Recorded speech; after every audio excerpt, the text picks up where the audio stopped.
나누겠습니다. 게바가 안디옥에 이르렀을 때에 책망받을 일이 있기로 내가 그를 대면하여 책망하였노라. 야고보에게서 온 어떤 이들이 이르기 전에 게바가 이방인과 함께 먹다가 그들이 오매 그가 할례자들을 두려워하여 떠나 물러가매 남은 유대인들도 그와 같이 외식함으로 바나바도 그들의 외식에 유혹되었느니라.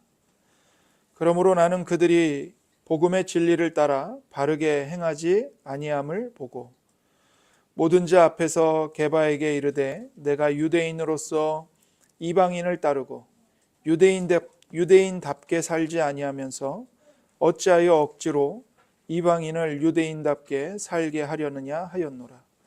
우리는 본래 유대인이요 이방 죄인이 아니로되 사람이 의롭게 되는 것은 율법의 행위로 말미암음이 아니요 오직 예수 그리스도를 믿음으로 말미암는 줄 알므로 우리도 그리스도 예수를 믿나니 이는 우리가 율법의 행위로서가 아니라 그리스도를 믿음으로써 의롭다함을 얻으려 함이라. 율법의 행위로서는 의롭다함을 얻을 육체가 없느니라. 아멘. 이는 살아계신 하나님의 말씀입니다. 오늘도 우리에게 말씀하시는 하나님께 감사합니다. 사도 바울은 갈라디아 교회에게 전했던 그 복음이 어떤 그 유명한 사도들로부터 배운 것이 아니라 하나님께서 직접 계시하여 주신 복음이라는 것을 1장과 2장에서 계속 설명하고 있습니다. 그래서 이제 바울 자신이 예루살렘을 2번 방문했다는 사실을 상세하게 밝혀서 말을 하고 있죠. 그런데 이제 그가 또 한 사건을 이야기를 합니다. 이 사건은 예루살렘에서 있었던 일이 아니고 바울이 바나바와 함께 성도들을 목회하고 있었던 그 수리아 지역, 그러니까 수리아의 안디옥, 그 안디옥 교회에서 일어났던 일을 이야기하고 있는 겁니다. 그래서 이 사건은 오늘날 우리에게는 매우 좀 낯선 사건이지만 실은 그 당시에 초대교회에서는 굉장히 유명한 사건이었습니다. 그러니까 소위 안디옥 스캔들이라고 알려질 만큼 유명한 사건이었던 거죠. 왜냐하면 초대교회의 두 기둥이라고 할 수 있는 베드로 사도와 바울 사도가 함께 있었던 많은 사람들 앞에서 서로 맞붙은 사건이었기 때문입니다. 그러니까 소위 맞붙었다기보다는 바울이 예수님의 수제자인 베드로를 향해서 수많은 사람들 앞에서, 그러니까 공식적인 자리에서 아주 대놓고 책망을 한 겁니다. 비판을 한 거죠. 그렇기 때문에 이것이 그 당시 초대교회에서는 아마 엄청난 화제였을 겁니다. 바울 사도가 베드로 사도한테 소리를 지르면서 화를 냈대. 여러분, 큰 사건이지 않겠어요? 네. 근데 그러면서 이 안디옥에 있었던 이 사건은 실은 그냥 단순히 가볍게 넘어갈 수 있는 사건이 아니고 초대교회의 큰 위기 중에 하나였습니다. 자, 이것이 왜 큰 위기인지를 우리가 이제 살펴보려면 안디옥 교회의 역사적인 배경, 또 이 베드로가 겪었던 역사적인 배경을 우리가 좀 알 필요가 있습니다. 그것이 이제 사도행전에 잘 나타나 있는데요. 어찌됐건 베드로나 바울이나 예수님의 소명을 받은 두 사도입니다. 근데 이 두 사도가 서로 싸우게 된 거죠. 바울이 베드로를 책망하게 된 겁니다. 그래서 이것은 복음의 내용에 있어서 매우 중요한 교훈을 담고 있습니다. 그러니까 우리가 이 사건을 읽으면서 그냥 우리는 예수 믿는 사람들이니까 싸우면 안 돼. 교회는 서로를 비판하면 안 돼. 이렇게 넘어갈 일이 아닙니다. 왜 바울이 베드로를 향해 그것도 공적으로 책망을 해야만 했는지, 무엇을 위한 책망이었는지를 우리가 알아야 하고, 그걸 알기 위해서는 그 당시의 배경을 알 필요가 있죠. 첫 번째로 이 사건은 어디서 일어났냐면 안디옥에 있는 교회에서 일어났습니다. 자, 안디옥 교회가 어떻게 세워지게 되었는가를 우리가 알 필요가 있습니다. 여러분, 사도행전 그 7장과 8장에 가면 초대교회에 큰 박해가 일어납니다. 그 박해는 스데반의 설교와 스데반의 순교를 통해서 일어난 거죠. 그래서 예루살렘에서는 기독교에 대한 박해가 시작되었고, 사도들을 제외하고는 그 많던 그리스도인들이 주변 지역으로 다 도망가게 되었습니다. 자, 그렇게 그것이 이제 사도행전 8장에 그 일이 나오는데, 그들이 각지로 흩어져서 하루아침에 피난민의 처지가 된 겁니다. 그런데 거기서 그들이 그냥 낙심하고 한탄하고 하나님 도대체 이게 뭐예요? 이랬던 게 아니고 유대와 사마리아 등지로 도망을 갔는데 도망간 곳에서부터 뭘 하냐면 복음을 전하기 시작한 겁니다. 도망가서 울고 낙심하고 그런 것이 아니고 복음을 전했어요. 심지어 더 멀리 나가서 복음을 전했습니다. 어디까지 갔냐면 베니게와 구브로 섬 그리고 안디옥까지 가서 복음을 전한 거예요. 그래서 그때만 해도 이 유대인 신자들은 대부분 유대인들에게만 복음을 전했습니다. 같은 민족인, 같은 할례를 받고 같이 하나님을 경외하고 있는 유대인들에게만 복음을 전했어요. 그런데 사도행전 11장에 가니까 구브로와 구레네 출신의 사람들이 처음으로 안디옥에서 헬라인들에게 복음을 전하기 시작한 겁니다. 헬라인들은 할례를 받지 않은 유대인을 제외한 나머지 다른 이방인들을 가리키는 말인데 그 이방인들에게 복음을 전하기 시작했어요. 그러자 주님의 손이 함께 하셔서 수많은 이방인들이 예수님을 믿고 주님께로 돌아왔습니다. 이것이 소위 안디옥 교회가 설립된 역사입니다.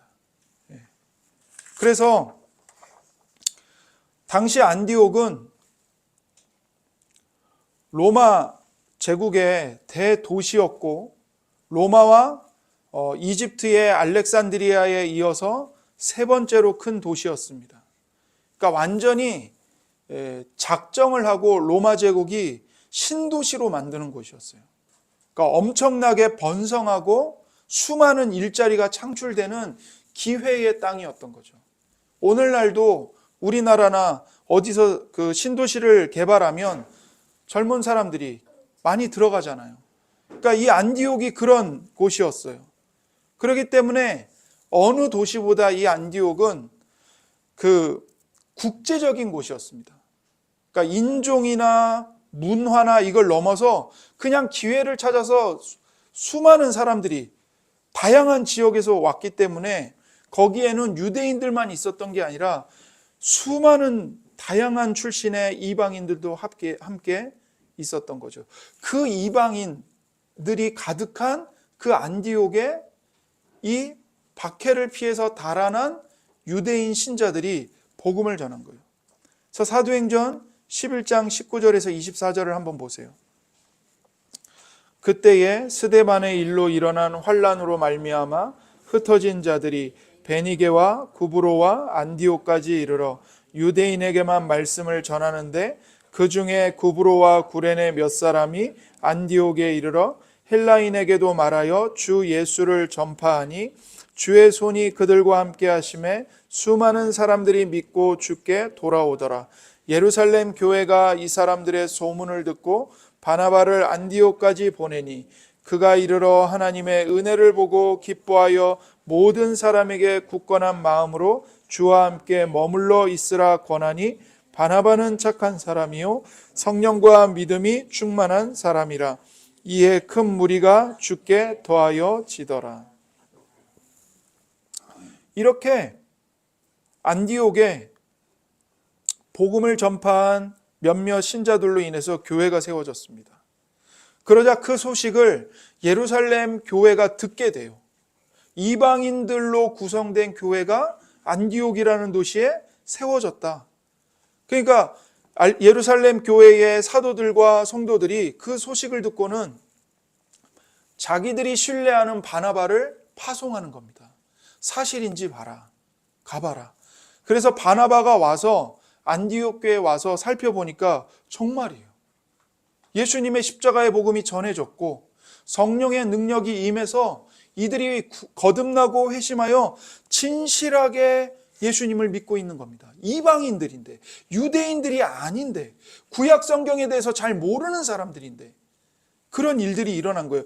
그래서 바나바가 안디옥 교회에 머물면서 좀 더 자세하게 복음의 말씀을 가르치고 이제 이방인 성도들을 목양하는 거죠. 근데 여기 우리가 함께 읽어봤지만 바나바가 어떤 사람이에요?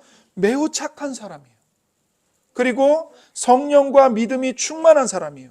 그래서 그의 됨됨이와 사역과 가르침으로 인해서 큰 열매를 맺습니다. 더 많은 사람들이 회심하여 교회 안으로 들어오는 거예요. 그러니까 바나바가 어떤 생각을 하게 되냐면, 이거 나 혼자서는 감당하기가 버겁다. 내가 돌봐야 할 성도가 매우 많다. 그래서 뭘 생각하게 되냐면 10여 년 전에 교회를 박해하다가 회심한 바울, 즉 사울, 바울이 있는데 그 바울이 안디옥에서 그다지 멀지 않은 다소라는 지역에 있다더라. 이 소식을 들은 게 기억이 나서 다소에 가서 바울을 만나고 바울을 데려옵니다. 안디옥 교회로. 나와 함께 목회합시다. 그래가지고는 안디옥에서 바나바와 바울이 함께 그 수많은 이방인 초신자들을 가르치고 목양을 한 거예요. 그리고 이들의 사역이 매우 효과적이었고요. 열매가 있어서 최초로 안디옥에서 그 예수님을 믿는 신자들이 어떤 별명을 얻게 되냐면 그리스도인이라는 별명을 얻게 됩니다. 그리스도인. 그리스도를 따르는 사람들. 그리스도를 믿는 사람들. 그러니까 이들이 그냥 썬데이 크리스찬이 아니었던 거예요. 주일이 되면 교회 한번 와서 1시간 예배드리고 쑥 가고 6일 동안의 삶은 하나님과 전혀 상관없는 자기들을 위한 삶을 살고 그런 사람들이 아니었어요. 머리로만 예수님을 믿는 게 아니라 말로만 믿는 게 아니라 행실과 삶이 다른 사람들을 대하는 태도가 그들이 추구하는 삶의 목표와 모든 목적이 철저하게 주 예수님을 위한 것이었고 주 예수님을 따르는 것이었어요. 정말 예수님의 제자로 믿었고 살았던 거예요. 그러니까 안 믿는 사람들이 봤을 때 그들을 보면서 저들은 그리스도를 따르는 사람들이야. 그리스도인이야. 이런 별명이 붙은 거죠. 자, 그렇게 안디옥 교회가 초대교회의 역사에서 최초로 이방인들로 구성된 교회로 세워지고 성장하게 된 겁니다. 그러면서 하나님은 하나님의 섭리 속에서 어떤 계획을 이루어가고 계셨냐면 이방 기독교, 그러니까 이방인들의 선교를 위한 전초 기지로 안디옥 교회를 준비시키고 있었던 겁니다. 자, 그래서 이 안디옥 교회가 이렇게 설립이 되어가고 이루어져 가는데 이 안디옥 교회는 이방인들과 유대인들이 함께 연합해서 교회를 이루고 있었어요. 근데 숫자는 이방인들이 훨씬 많았던 거죠. 이것이 초대교회 성도들과 사도들에게는 충격이었습니다. 왜 그러냐면 그 당시만 해도 초대교회 성도들은요, 예수님의 복음, 하나님의 구원은 유대인들을 위한 구원이라고 생각하고 있었거든요. 여러분 보세요. 초대 기독교가 누구로부터 시작됐죠? 유대인들로부터 시작이 되었어요. 그죠? 심지어 예수님도 인종적으로는 어떤 분이세요? 유대인이에요. 유대인 가운데서 태어나셨잖아요. 예수님의 제자들도 다 유대인들이었어요. 그리고 교회는 예루살렘에서부터 시작됐죠. 오순절날 성령이 강림하심으로써. 그런데 그 예루살렘에 찾아왔던 수많은 사람들이 어떤 사람들이었냐면 다 유대인 순례자들이었어요. 오순절날에 예루살렘에 있는 성전에 제사 드리러 왔다가 사도들로부터 복음을 듣고 예수님을 믿어 회심하게 된 거예요. 그러니까 예루살렘에 있는 초대교회 구성원들은 다 누구였습니까? 유대인들이었어요. 이방인이 없었어요. 그러니까 이들은 자연스럽게 예수님의 복음은, 하나님의 구원은, 하나님의 나라가 확장되어 가는 것은 결국 유대인들의 구원으로 이루어지는 것이다. 이렇게 생각을 했던 거죠. 그런데 그런 잘못된 사고방식, 잘못된 세계관에 갇혀있는 초대교회 성도들을 하나님이 깨트리십니다. 그들의 세계관을 하나님이 깨트리세요. 그게 어떤 사건이냐면 베드로가 하나님으로부터 계시를 받는 사건이었어요. 여러분, 사도행전은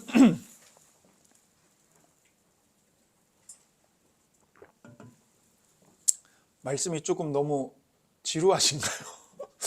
표정이 다들 네, 죄송해요. 근데 이거를 좀 우리가 알아야 돼요. 그래야 이 본문에 이 사건을 이해할 수가 있어요. 자, 보세요. 그래서 사도행전과 그 바울이 쓴 서신서들은 분리할 수 없습니다. 이걸 사도행전의 배경을 잘 알아야 실은 모든 서신서를 이해할 수가 있는데, 특별히 바울 서신은 바울이 쓴 편지들은 사도행전의 배경을 잘 알고 있을 때 더 정확한 이해를 할 수가 있습니다. 자, 사도행전은 전반부와 후반부로 구분이 됩니다. 전반부는 사도행전 1장부터 12장까지의 내용이에요. 근데 이 전반부는 사도 베드로가 복음을 전하는 사역을 중심으로 기술이 됩니다. 그리고 이제 사도행전의 후반부가 있는데 그게 13장부터 28장까지예요. 이 후반부는 사도 바울의 전도 사역이 중심이 되는 내용이에요. 그래서 12장까지는 사도 베드로, 13장부터는 사도 바울을 중심으로 이렇게 내용이 진행돼요. 그런데 이것은 또한 어떻게 또 구분이 가능하냐면 유대인 중심의 전도 사역과 이방인 중심의 전도 사역으로도 구분할 수가 있어요. 그러니까 사도행전 전반부에서는 대부분 유대인들이 중심이 돼서 유대인들을 대상으로 전도한 내용이에요. 근데 후반부에 가면 이제 이방인들을 대상으로 전도하는 사역으로 이야기가 진행이 되는 거죠. 그러면서 이 전반부와 후반부를 잇는 다리 역할을 하는 내용이 있는데 그게 바로 사도행전 9장부터 11장까지에서 나오는 베드로가 받은 계시 사건과 고넬료, 로마의 백부장인 이방인인 고넬료가 베드로가 전하는 복음을 통해 구원받는 사건이 나오는 거예요. 이게 전반부와 후반부를 연결해 주는 사건인 겁니다. 그래서 어떤 일이 있었냐면 베드로가 그 요빠라는 항구 도시에 사는 시몬의 집에 갑니다. 거기서 좀 거하면서 복음을 전하고 있었어요. 근데 베드로는 그때는 유대인들에게만 복음을 전했어요. 예. 그리고는 베드로가 이제 난 12시가 되어서 하나님께 기도를 드립니다. 시몬의 집에 옥상에 올라가서 기도를 드리는데 난 12시에 비몽사몽간의 환상을 보는 거예요. 하늘이 열리고 보자기 같이 생긴 큰 그릇이 내려와요. 근데 그 그릇에 봤더니 온갖 짐승들이 그 안에 다 들어있는 겁니다. 그러니까 4발가지 땅에서 사는 짐승, 하늘을 나는 짐승 다 있어요. 그리고는 그 가운데는 뭐가 있냐면 율법에서 정한, 먹어도 되는 정한 동물이 있고 또 하나 먹지 말라고 정하신 부정한 것들도 섞여 있었어요. 근데 하늘에서 음성이 들리는 겁니다. 베드로야, 일어나서 이 동물들을 다 잡아먹어라. 사도행전 10장 13절 16절이에요. 또 소리가 있으되 베드로야 일어나 잡아먹어라 하거늘 베드로가 이르되 주여 그럴 수 없나이다. 속되고 깨끗하지 아니한 것을 내가 결코 먹지 아니하였나이다.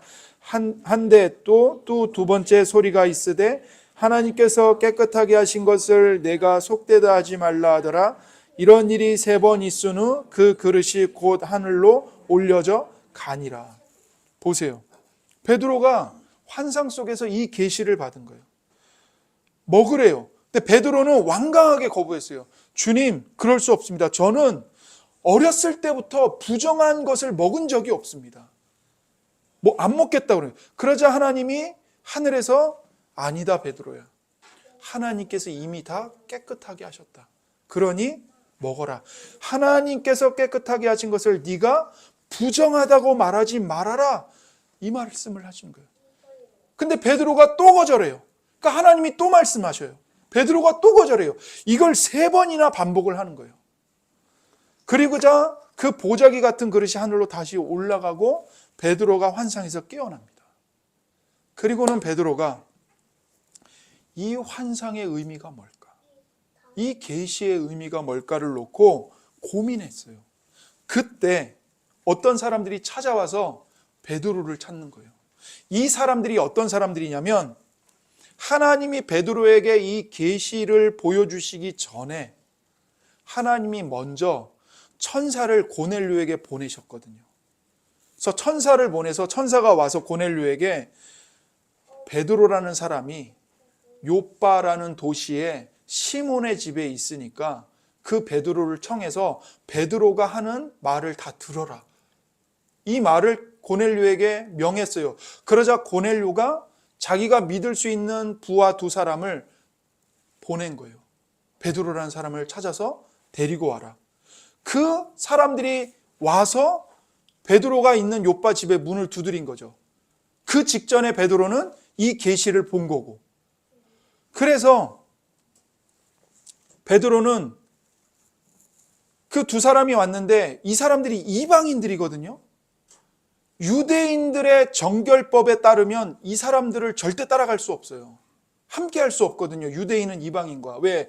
유대인은 하나님께 속한 거룩한 자들이고 이방인은요, 하나님을 믿지 않는 부정한 죄인들이기 때문에 같이 동행할 수가 없어요. 그런데 성령께서 베드로에게 함께 가라고 음성을 들려주세요. 그러니까 가요. 그리고는 고넬료 집에 도착해서 거기가 가이사랴인데 거기 갔더니 고넬료만 있는 게 아니라 고넬료 가족들, 고넬료가 초청한 모든 친구들이 다 모여 있는 거예요. 그 큰 집에. 그래서 거기서 베드로가 성령님의 인도하심을 따라서 이방인들에게 복음을 전하게 됩니다. 십자가의 복음을 전하게 돼요. 그 십자가의 복음을 전할 때 성령님이 말씀 듣는 모든 이방 사람들에게 강림하십니다. 예루살렘 오순절날 거기서 모여서 기도하고 있던 모든 사람들에게 성령님이 강림하신 것처럼 똑같이 이방인들에게 성령님이 강림하세요. 그리고는 오순절에 성령님이 강림하셨을 때와 동일한 역사가 일어나요. 그들이 방언을 말하면서 외국어를 말하면서 다 하나님을 찬양하고 하나님을 높이고 하나님의 은혜의 복음을 선포하는 거예요. 베드로는 그걸 보고서는 하나님이 유대인과 이방인을 조금도 차별하지 않고 우리 유대인들과 똑같이 이방인들을 하나님의 은혜로 구원하셨구나. 구원하시는구나. 이걸 알게 되고 거기서 이제 그 이방인들에게 예수 그리스도의 이름으로 세례를 베풉니다. 세례를 줬다는 건 무슨 뜻이냐면요, 이 이방인들을 우리와 동등한 성도로 하나님의 자녀들로 받아들인다는 뜻이에요. 동등한 그리스도인으로 인정하고 받아들인다는 것. 그러면서 그들과 함께 며칠 동안 거하면서 계속 복음을 더 전하고 가르치는 거죠. 보세요. 유대인들은 예수님을 믿어서 은혜로 구원받았음에도 불구하고 그들은 편견에 사로잡혀 있었어요. 어떤 편견?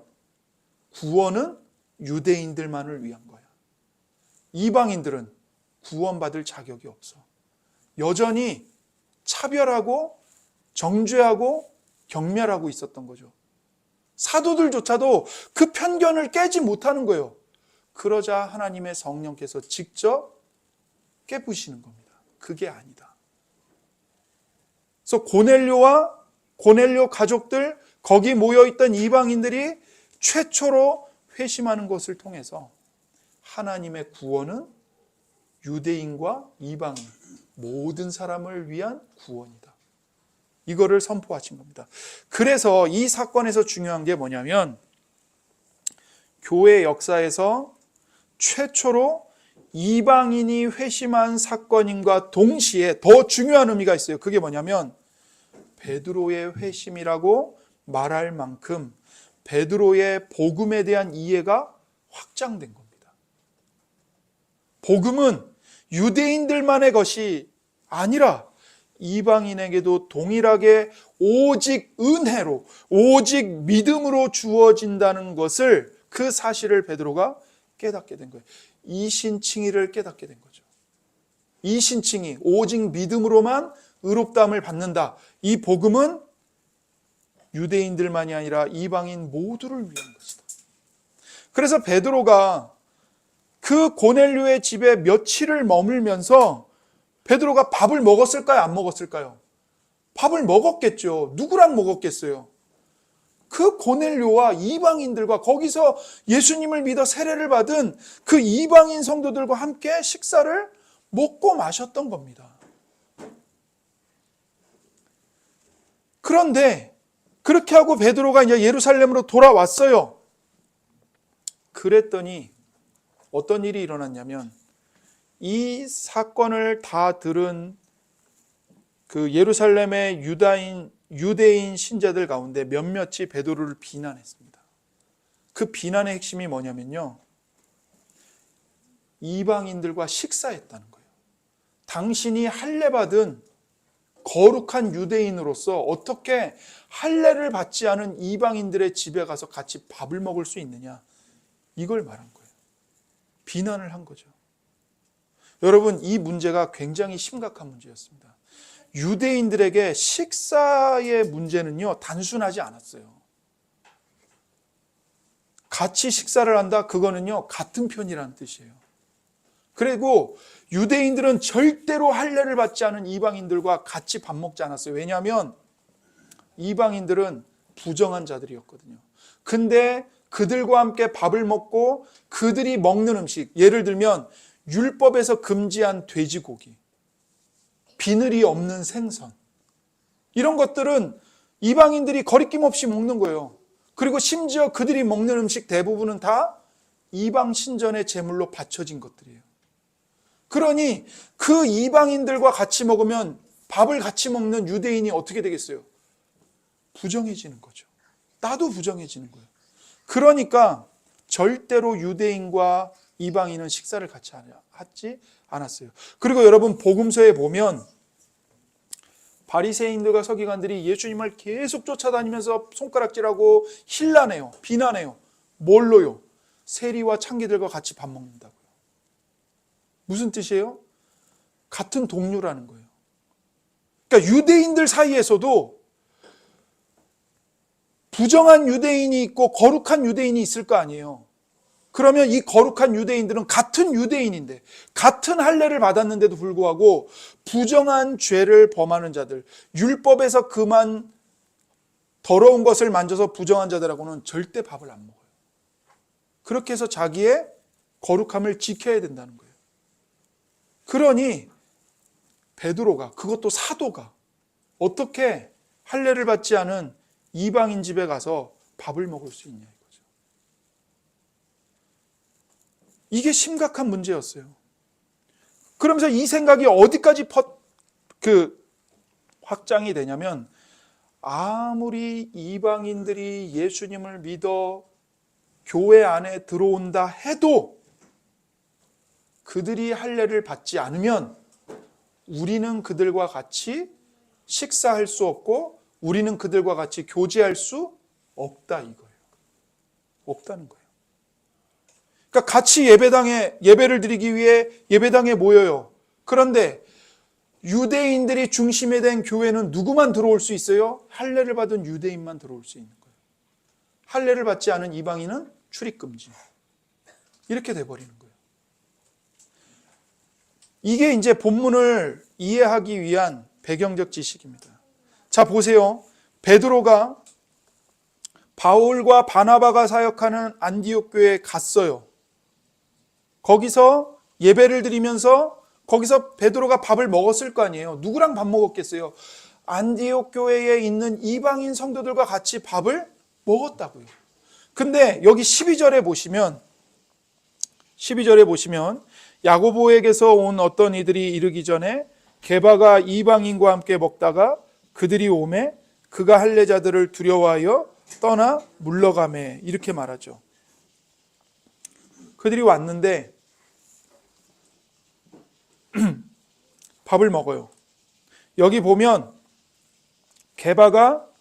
게바는 베드로의 아람어식 이름이에요. 베드로가 이방인과 함께 먹다가, 이렇게 말하죠. 여기서 먹었다는 거예요. 근데 이게 무슨 뜻이냐면요, 처음으로 딱 한 번 먹은 게 아니에요. 이 말뜻은 베드로가 이방인과 함께 식사하는 습관이 있었고 그때도 습관대로 그렇게 하고 있었다는 겁니다. 그러니까 베드로는 그 하나님이 깨끗하다고 하신 것을 네가 속되다고 하지 말아라 하는 그 계시를 받고 고넬료와 이방인들이 구원받는 그 사건을 보고 나서부터 베드로는 율법의 음식 규례를 따르지 않고 그걸 벗어나서 이방인들이 먹는 음식을 똑같이 먹었다는 겁니다. 그러니까 돼지고기도 먹고 부정하다고 정죄받는 동물로 만든 음식들 다 먹었다는 거예요. 이방인들과 같이. 한두 번이 아니라 매번 습관적으로 계속 그렇게 먹었던 거예요. 근데 그러니까 베드로는 욥바에서의 환상과 고넬료 회심 사건을 통해서 하나님께서 이방인을 믿음으로 구원하신다는 사실을 깨달았고요. 이게 단지 전도와 구원만의 문제가 아니라 교제의 문제이라는 것도 깨달았던 겁니다. 그래서 베드로는 더 이상 거리낌 없이 이방인, 유대인 가리지 않고 정한 음식, 부정한 음식 가리지 않고 주 안에서 함께 이방인 신자들과 식사를 한 거죠. 그래서 이날도 베드로는 안디옥의 이방인 신자들과 함께 식사를 하고 있었어요. 잘했어요. 그런데 무슨 일이 일어나냐면 야고보에게서 온 어떤 이들이 온 거예요. 이들은 할례자들입니다. 그런데 여러분, 이들이 야고보에게서 왔다고 말하는데 바울이 이 말을 어떤 뜻으로 하고 있는 거냐면 본래는 야고보가 보낸 사람들이 아니라는 뜻으로 말하고 있는 거예요. 이게 사도행전 15장 24절을 보세요. 들은즉 우리 가운데서 어떤 사람들이 우리의 지시도 없이 나가서 말로 너희를 괴롭게 하고 마음을 혼란하게 한다 하기로. 사도행전 15장에서 야고보를 비롯한 예루살렘 사도들이요, 그 이방인 교회 성도들에게 편지를 써서 보내요. 어떻게 쓰냐면 이렇게 부른 거예요. 우리 가운데서 어떤 사람들이 우리의 지시도 없이 나가서 말로 너희를 괴롭게 하고 마음을 혼란한다 하는 소식을 듣고 이 편지를 써서 보냅니다. 이렇게 써보낸 거예요. 그러니까 이 사람들은 실제로 예루살렘의 야고보와 다른 사도들이 보내서 온 사람들이 아니고 어떤 사람들이냐면 야고보의 이름을 들먹이는 가짜들인 거죠. 야고보가 뭐라고 하냐면 우리의 지시도 없이 나갔다는 거예요. 우리가 보내지도 않았는데 나가서 헛된 말을 지금 퍼뜨리고 있다는 거예요. 그거 우리가 말한 게 아니라는 거예요. 근데 그런 자들이 안디옥 교회에도 온 거예요. 그러자 베드로가 예루살렘에서 온 사람들이 왔다는 소식을 듣고는 갑자기 태도가 180도 돌변합니다. 같이 이방인들과 아무 거리낌 없이 기뻐하고 즐거워하면서 식사를 하다가 예루살렘에서 유대인 신자들이 왔대요. 그 소식을 듣고는 갑자기 베드로가 일어나서 옆방으로 가버리는 거예요. 근데 베드로만이 아니라 그 자리에 함께 있던 다른 유대인 신자들까지 다 일어나서 옆방으로 가서 자기들끼리 앉아서 밥을 먹는 거예요. 거기에 바나바도 미혹돼가지고 바나바도 가서 밥을 먹는 거죠. 여러분, 이게 심각한 문제인 겁니다. 그러니까 베드로는 그 야고보에게서 온 사람들이, 실은 야고보가 보낸 게 아닌데 야고보의 이름을 들먹이는 그 사람들이 예루살렘에서 온 할례를 받은 유대인 신자들이라는 사실을 너무나 잘 알고 있었습니다. 근데 그들이 와서 이방인과 똑같이 앉아서 밥을 먹는 베드로 자신을 보면 그 유대인 신자들이 뭐라고 말할까요? 비난을 하겠죠. 어떻게 이방인 신자들과 함께 밥을 먹을 수가 있습니까? 그러니까 베드로가 그들이 갑자기 두려워져서 순간 함께 식사하던 자리를 떠나서 물러가 버린 겁니다. 여러분, 여기서 우리가 뭐가 떠오르게 되냐면 어린 계집종 앞에서 그 어린 계집종을 두려워해서 주님을 부인했던 바로 그 베드로의 모습을 우리가 떠올리게 되죠. 그 베드로가 지금 여기서는 누구를 두려워합니까? 할례를 받은 신자들, 소위 할례당들을 두려워하면서 또다시 주님의 복음을 왜곡하고 부인하는 행동을 하는 겁니다. 그러니까 베드로에게는 지금 이 순간 누구의 압력과 부담이 두려워진 거예요? 예루살렘에서 온 유대인 신자들의 압력과 그 부담이 두려워진 겁니다. 그래서 12절에 보시면 이렇게 얘기하죠. 그들이 오매 그가 할례자들을 두려워하여 떠나 물러가매. 할례자들을 두려워해서 베드로가 어떻게 했어요? 그 식사 자리를 떠나 물러갔습니다. 이 물러가다, 이 말은 군사적으로 후퇴하는 것을 의미합니다. 베드로가 이때 복음을 부끄러워한 겁니다. 한순간이라고 할지라도 우리가 사람을 두려워하는 것이 하나님을 두려워하는 것을 이기게 되면 그것이 곧 우리가 믿는 복음을 부인하고 부끄러워하는 것이 되는 겁니다. 잠언 29장 25절입니다. 사람을 두려워하면 올무에 걸리게 되거니와 여호와를 의지하는 자는 안전하리라. 사람을 두려워하면 결국엔 올무에 걸리게 돼요. 또 하나, 우리가 하나님이 아니라 사람을 두려워하게 될 때 외식을 하게 됩니다. 여기서 12절에 12절이 아니고 13절에 보시면 갈라디아서 2장 13절, 남은 유대인들도 그와 같이 외식함으로 바나바도 그들의 외식에 유혹되었느니라, 이렇게 말하죠. 외식했다는 거예요. 베드로도 외식하고, 베드로가 외식하는 걸 보자 나머지 유대인들도 외식하고, 그러자 바나바까지 그들의 외식에 유혹되었다는 거예요. 바울은 뭐라고 표현하냐면 이것을 외식이라고 표현해요. 외식이 뭐냐면요, 이거예요. 외식은 헬라어에서 본래 이런 뜻이었습니다. 연극에서 배우들이 얼굴에 쓰는 가면을 뜻했어요. 가면. 연극할 때 가면을 쓰고 하는 연기를 가리키는 말이 외식이었어요. 그러니까 베드로가 지금 이 순간 처음에는 이방인 신자들을 주님 안에서 환영하고 함께 기뻐하고 우리는 한 형제요, 한 자매입니다 그러면서 맛있게 밥을 먹고 식사하는 얼굴을 하고 있었는데 예루살렘에서 유대인 신자들이 오니까 순간 가면을 써버리는 거예요. 나는 이들을 몰라. 난 이들과 안 친해. 난 이들과 밥 먹은 적이 없어. 이렇게 돼버리는 거예요. 연기를 하는 거죠. 아닌 척했다는 거예요. 베드로의 본래 모습이 있는데 그 모습을 숨기고 그 예루살렘에서 온 사람들 앞에서 자기의 본래 모습이 아니라 그들이 좋아하는 다른 모습을 바꿔치기 한 겁니다. 그리고는 행한 거예요. 그것을 지금 바울 사도는 너는 외식했다. 너는 지금 연기하고 있는 거다. 정확하게 지적을 한 거죠. 여러분, 베드로는 이미 알고 있었습니다. 이방인 신자들이 오직 믿음으로 구원을 받았기 때문에 하나님 안에서는, 예수님 안에서는 유대인이나 이방인이나 아무 차별이 없고 어떤 차이도 없고 주 안에서 한 가족이라는 걸 알고 있었어요. 그리고 그렇게 행했습니다. 그런데 갑자기 감시자들이 등장하자 베드로가 어떻게 하고 있나?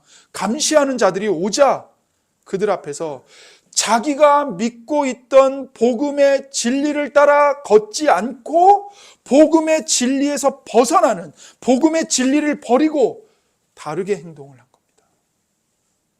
그래서 외식한 거예요. 그리고 그 결과가 무엇이었죠? 너무나도 비참한 거였습니다. 베드로 한 사람의 외식으로 끝나지 않습니다. 거기서 베드로와 함께 아무 부담 없이 기쁨으로 식탁 교제를 누리고 있었던 유대인 신자들이 베드로의 모습을 보더니 자기도 똑같이 외식을 하는 거예요. 자기도 아닌 것처럼, 이 이방인 신자들과 아무 관계가 없는 것처럼, 모르는 사람인 것처럼 외식을 하는 겁니다. 연기를 하는 겁니다. 심지어 더 나아가서 바나바까지요. 여러분, 바나바가 어떤 사람이에요? 바나바는 이 안디옥 교회의 담임 목사예요. 다른 사람은 다 모른 척해도 바나바는 그러면 안 되죠. 자기가 지금 목양하고 있는 성도들인데. 여러분, 제가 어떤 유명한 사람들이 왔다는 이유 때문에 절대 그러지 않겠지만, 예를 들어서 제가 여러분을 창피해하고 부끄러워하고 여러분을 모른 척한다고 생각해 보세요. 여러분이 받을 상처가 얼마나 크겠어요. 바나바가 지금 그렇게 하고 있는 거예요. 성령이 충만하고 믿음이 충만했던 바나바마저도, 착한 사람이었던 바나바마저도, 위로의 사람이었던 바나바마저도 베드로의 외식을 보거든 똑같이 해버리는 겁니다. 자기 성도들을 놔두고 모른 채하고는 딴 곳으로 가버린 거예요. 얼마나 심각합니까? 여러분, 이 모습을 보는 이 안디옥 교회에 함께 식사를 하던 이방인 신자들이 어떤 모습이었을지 한번 상상을 해보세요. 그들이 이런 모습을 보면서 얼마나 당황했을까요? 이거 뭐지 이거? 그들은 이 교회 안에서, 예수님 안에서 유대인 신자들과 동일한 하나님의 자녀요 거룩한 성도들이라고 늘 생각을 하고 있었는데 갑자기 베드로가 돌변해요. 자기들과 함께 밥을 먹고 있었던 유대인 신자들이 돌변해요. 심지어 자기들의 담임 목사인 바나바마저도 돌변해버려요. 얼마나 큰 상처를 받았을까요? 그래서 여러분, 베드로와 바나바의 행동은 오직 은혜로, 오직 믿음으로, 대가 없이, 조건 없이, 구별 없이, 차별 없이 구원받는다는 복음을 부인해버린 겁니다. 그들의 행동으로 부인해버린 거예요. 그래서 바울 사도가 그 자리에서 함께 식사를 하고 있었고 이 모습을 다 봤어요. 그러자 바울이 모든 사람들이 보는 앞에서, 모든 사람들이 다 들을 수 있도록 공적으로 저쪽에 멀리 가 있는 사도 베드로를 향해 소리를 지르고 책망을 한 겁니다. 14절입니다. 그러므로 나는 그들이 복음의 진리를 따라 바르게 행하지 아니함을 보고 모든 자 앞에서 게바에게 이르되 내가 유대인으로서 이방인을 따르고 유대인답게 살지 아니하면서 어찌하여 억지로 이방인을 유대인답게 살게 하려느냐 하였노라. 책망한 겁니다. 베드로, 당신이 유대인이지만 유대인처럼 살지 않고 지금 이방인과 똑같이 살면서 왜 강제로, 억지로 이방인으로 하여금 유대인과 똑같이 살도록 강요하고 있습니까? 이 말을 하는 거예요. 그러니까 아무렇지도 않게 이방인 신자들을 우리는 주 안에서 하나입니다. 당신들은 우리와 같은 거룩한 성도들입니다라고 교제하며 밥을 먹다가 갑자기 돌변한 것은 이방인들에게 어떤 느낌을 주는 거냐면 이겁니다. 아, 우리도 유대인처럼 할례를 받고 정결법을 지켜야만 거룩해질 수 있는 거구나. 이 오해를 갖게 하는 거죠. 그러니까 강제로, 억지로 이방인들로 하여금 유대인이 되도록 만들었다는 거예요. 당신의 그 외식하는 행동이 이방인 신자들로 하여금 우리도 유대인처럼 되지 않으면 구원받지 못하는구나, 이런 오해를 갖게 만들었다는 거죠. 그래서 책망을 한 거예요. 그러면서 15절과 16절에 이렇게 말하죠.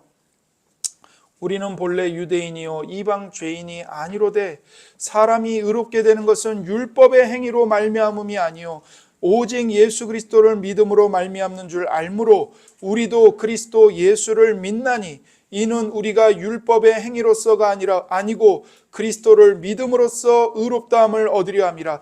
율법의 행위로서는 의롭다함을 얻을 육체가 없느니라, 이 말을 하는 겁니다.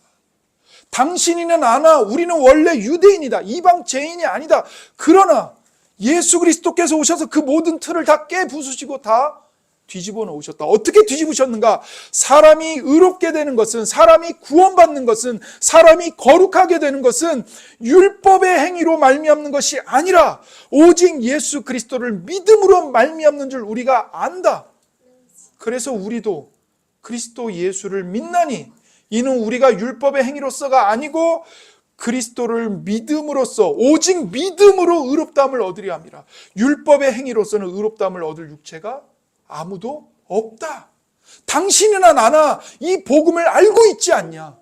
근데 왜 이 복음을 부인하는 행동을 하느냐? 이 말을 하는 거죠. 여러분, 바울이 이 문제를 그냥 넘어갈 수 없었던 겁니다. 이 문제를 그냥 넘어가면요, 심각한 복음의 왜곡이 일어나요. 베드로와 바나바가 옆방으로 옮겨서 자기들끼리만 식사하는 모습을 이방인 성도들이 보면서 어떤 생각을 했겠어요? 아무리 우리가 예수님을 믿어도 소용없네. 결국 우리는 유대인과 함께 할 수 없는 2등 시민일 뿐이구나. 부정한 자들일 뿐이구나. 유대인처럼 할례와 율법을 지키지 않으면 구원받을 수가 없구나. 이렇게 생각할 수밖에 없는 위험이 따르는 거예요. 여기서 한 발 더 나가면 어떤 생각까지 갑니다? 예수님을 믿는 믿음만으로는 충분하지 않다. 하나님께 사랑받으려면 지금 이 모습 이대로가 아니라 여기 이 모습에다가 할례도 더해서 받아야 되고 율법도 철저하게 더해서 받아야 되는 것을 덧붙여야 한다. 잘해야 된다. 그래야 하나님께 사랑받을 수 있는 거구나. 이런 오해가 일어나는 거죠.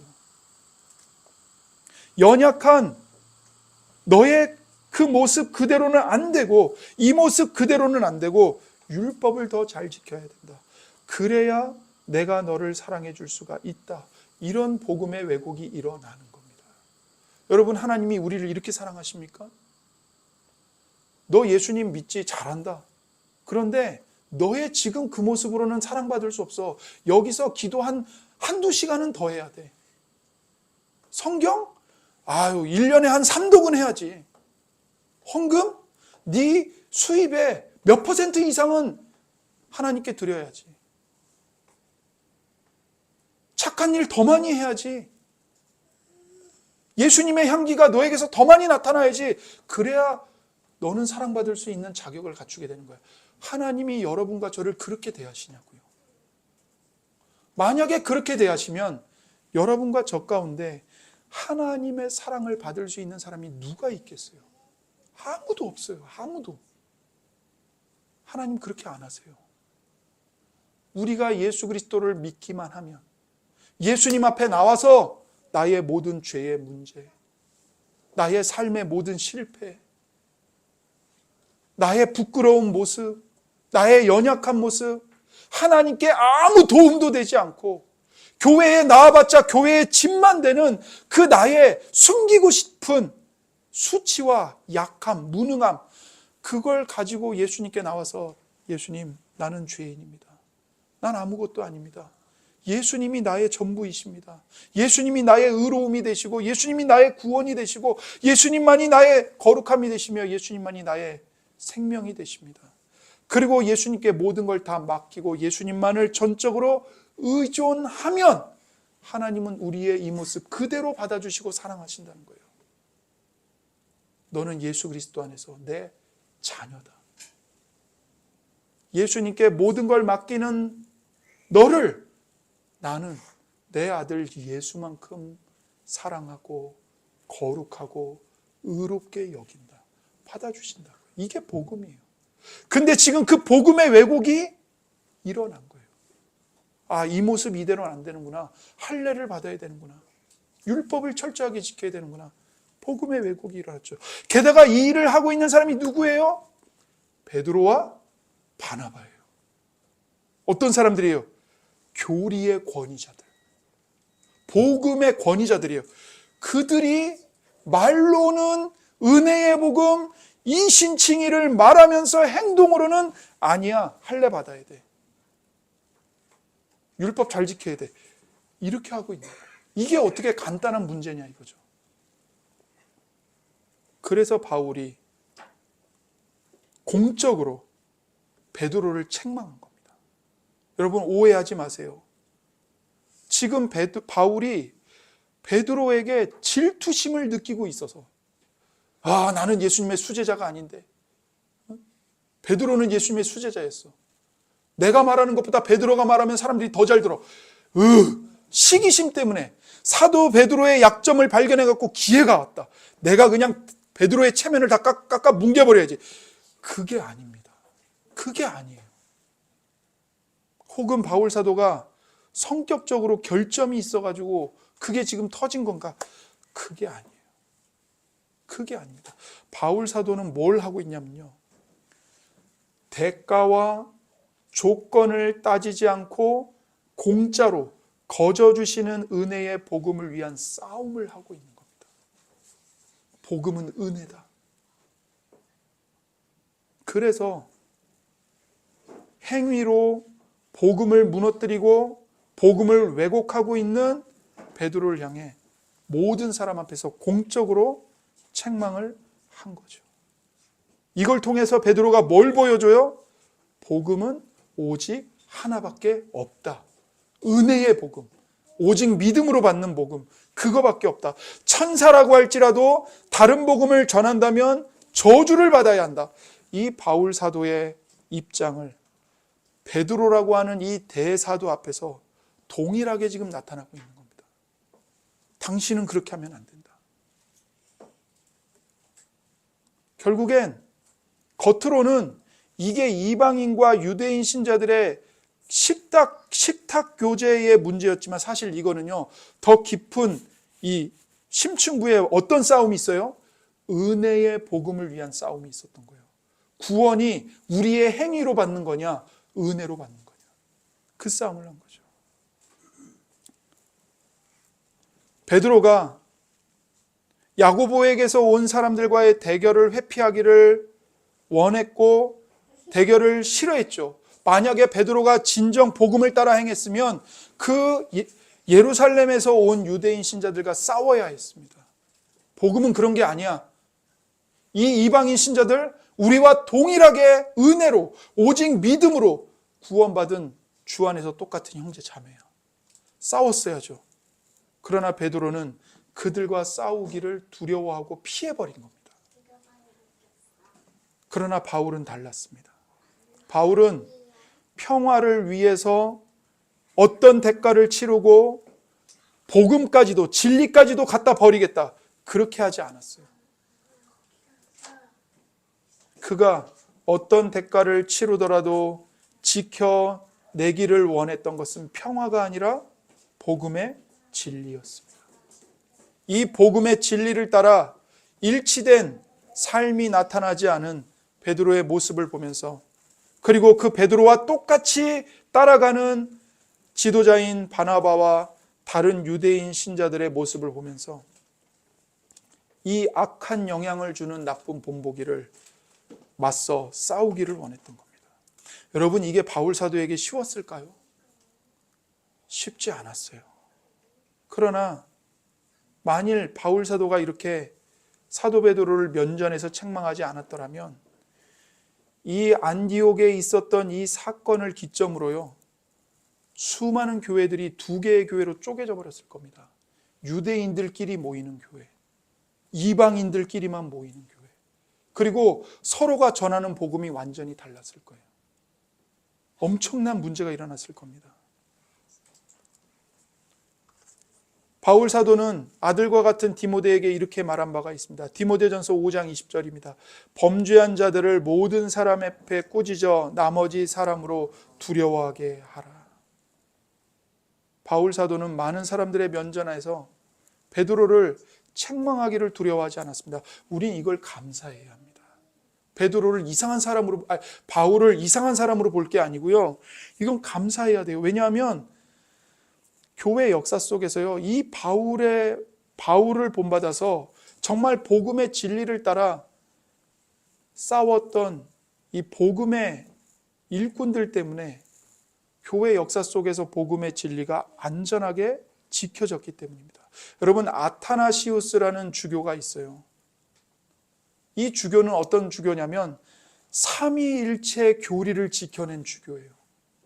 그 당시에 모든 교회가요, 삼위일체 교리를 받아들이지 않고 이단인 아리우스주의를 받아들였어요. 그때 이 아타나시우스가 혼자 거기에 맞서서 삼위일체 교리를 주장하고 아리우스주의는 이단이라는 걸 밝혀내며 싸웠거든요. 그것 때문에 아타나시우스는 5차례나 주교직을 박탈당했어요.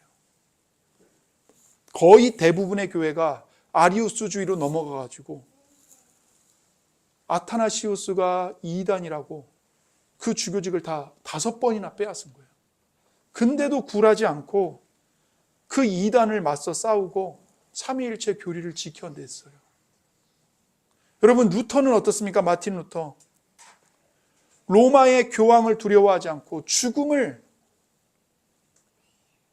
내걸고 생명을 내걸고 복음의 진리를 위해서 싸웠죠. 그래서 오늘 우리가 개신교로서, 개혁교회로서 이신칭의 복음을 고수하고 가르치고 믿을 수 있는 겁니다. 바울이 지금 그 일을 해낸 겁니다. 여러분, 우리가 분명하게 기억해야 될 것은 갈라디아서 3장 28절입니다. 갈라디아서 3장 28절. 너희는 유대인이나 헬라인이나 종이나 자유인이나 남자나 여자 없이 다 그리스도 예수 안에서 하나이니라. 아멘. 우리가 진정으로 거듭난 그리스도인이라면 여러분의 정체성을 나타내는 그 어떤 것도 그리스도인이라는 정체성보다 더 소중한 것은 있을 수가 없습니다. 쉽게 얘기해서 여러분의 신분, 여러분의 재산, 여러분의 학벌, 여러분의 출신, 여러분이 어느 지역 출신인지 그 어떤 것도요, 여러분이 그리스도인이라는 것을, 여러분만이 아니라 예수님 안에 있는 모든 그리스도인이 한 형제자매라는 것을 갈라놓을 수 없습니다. 복음은 모든 사회의 신분과 구분과 차별을 넘어서서 우리를 그 진리 안에서 하나로 만들어주는 능력입니다. 우리가 한국 사람이라는 것조차도 그리스도인이라는 정체성보다 앞설 수 없습니다. 우리가 대한민국 시민권을 가진 대한민국 시민이지만 그 시민권보다 더 앞선 시민권이 있어요. 하늘나라의 시민권입니다. 하늘나라의 시민. 그 사람이 일본 사람이든 중국 사람이든 어떤 사람, 아프리카 사람이든 예수님을 믿는 사람이면 우리는 그 사람과 한 가족입니다. 어떤 것도 그리스도인이라는 정체성보다 앞설 수 없습니다. 어떤 정치적인 견해도 교회를 쪼개거나 가를 수 없습니다. 보수냐 진보냐 그걸 초월하여 복음의 정체성은 우리를 하나로 묶습니다. 그리스도인, 예수님만을 주님으로 믿고 따르는 그리스도의 사람들, 그리스도의 제자들. 어떤 것도 우리가 그리스도 안에 하나가 되었다는 사실을 나눌 수 없고 차별할 수 없습니다. 여러분, 그렇기 때문에 우리가 교회 공동체 안에서 만나는 형제 자매들을 용납하고 사랑으로 받아들여야 합니다. 그리스도인의 교제를 부인하면요, 그것은 행동으로 복음의 진리를 부인하는 겁니다. 베드로와 바나바가 했던 것처럼. 이것이 바로 외식하는 겁니다. 때로는 행동이 말보다 더 크게 말하는 경우가 있습니다. 이때 베드로가 그러했죠. 그래서 복음은 우리가 하나님과 은혜로만 올바른 관계를 맺고 은혜로만 하나님께 받아들여졌다는 것을 우리에게 말해주기 때문에 우리가 복음의 은혜를 받았다면 어떻게 해야 될까요? 교회 안에 있는, 그리스도 안에 있는 형제 자매들과 함께 해야 되고 사귀어야 합니다. 어떤 이유를 가지고 저 사람은 성격이 너무 차가워, 너무 거칠어, 그러면서 교제를 부인한다면 우리는 행동으로 복음의 은혜를 부인하고 있는 셈입니다. 그럴 수 없다는 거죠. 우리는 혼자서 예수님을 믿지 않습니다. 우리는 모든 형제 자매들과 사랑의 사귐 속으로 들어가서 그 형제들과 함께 교제의 식사를 하고 교제의 성찬을 먹고 마시면서 함께 은혜를 받고 함께 하나님을 예배하고 함께 하나님을 섬기는 것입니다. 그래서 예배와 성도의 사귐은요, 따로따로 분리되는 게 아니라 언제나 한 짝을 이루어서 가는 신앙의 실천이에요. 그러니까 하나님을 예배는 하는데 성도와의 사귐이 없다? 바퀴가 하나 빠진 수레와 같은 겁니다. 예배와 성도의 사귐은 중요한 짝을 이루어서 함께 굴러가야 건강한 신앙생활로 갈 수 있는 거예요. 예수님과 동행할 수 있는 겁니다.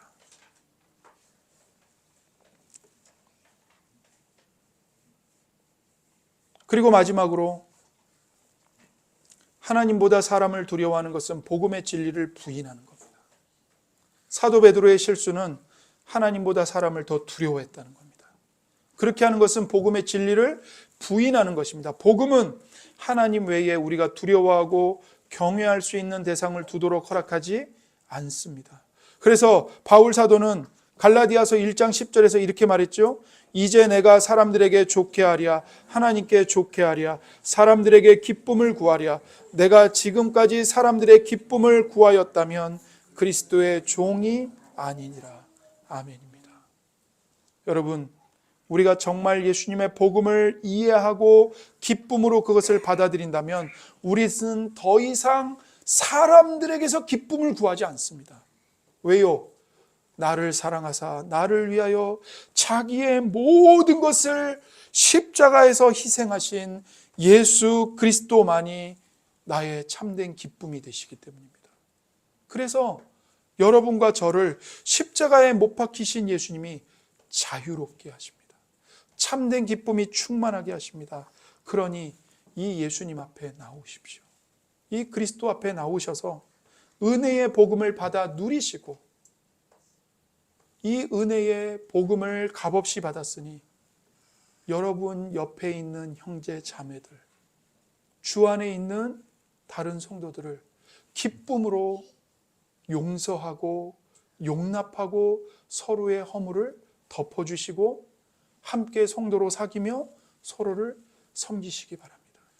이 은혜를 우리 가운데 날마다 부어주시는 그리스도께로 나오십시오.